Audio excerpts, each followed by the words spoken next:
தமிழ் வந்து சேனல் பார்க்க வந்திருக்க எல்லாருக்கும் வணக்கம். இன்றைக்கி நம்ம பீர்க்கங்காய் சட்னி எப்படி பண்ணுறதுன்னு பார்க்கலாம்.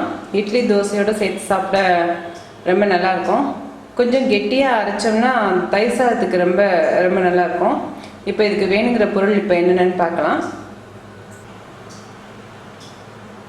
இது வந்து பீர்க்கங்காய் வந்து சின்னதாக இருந்தால் எலசாக இருந்தால் இந்த மாதிரி தோலோடே கட் பண்ணிக்கலாம். சின்ன சின்ன ஸ்லைஸாக கட் பண்ணிக்கோங்க. இல்லை முத்தலாக இருந்துச்சுன்னா தோல் எடுத்துக்கோங்க.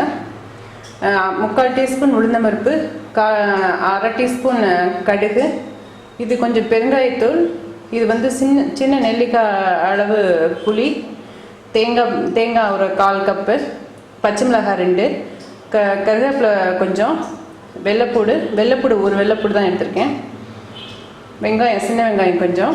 இப்போது எப்படி பண்ணுறதுன்னு பார்க்கலாம். 2 டீஸ்பூன் எண்ணெய் ஊற்றிக்கலாம். கடுகு உளுந்தம்பருப்பு போடுறேன்.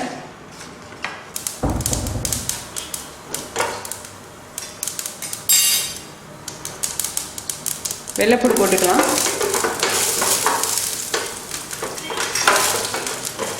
வெங்காயம்,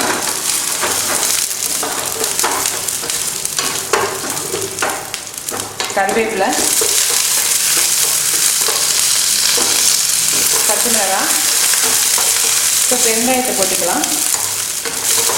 பெருங்காயத்தை முன்னாடியே போட்டால் கருகிரும், அதனால் இப்போ கடைசியாக போடுறேன். இது கொஞ்சம் நல்லா வதங்கினதுக்கப்புறம் பீர்க்கங்காய் போட்டுக்கலாம். பீர்க்கங்காய் போடுறேன்.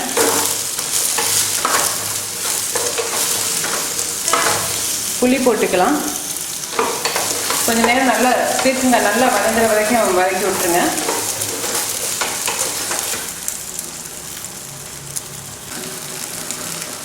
இப்போ பீர்க்கங்காய் நல்லா வதங்கிட்டு கடைசியாக தேங்காய் போடுறேன்.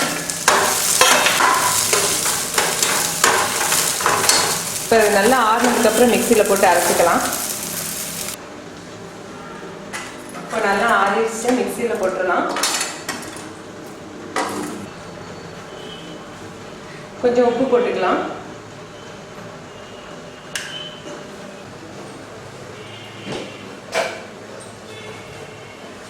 இப்போ பீர்க்கங்காய் சட்னி ரெடி ஆயிடுச்சு. நீங்கள் இதை ட்ரை பண்ணி பாருங்கள்.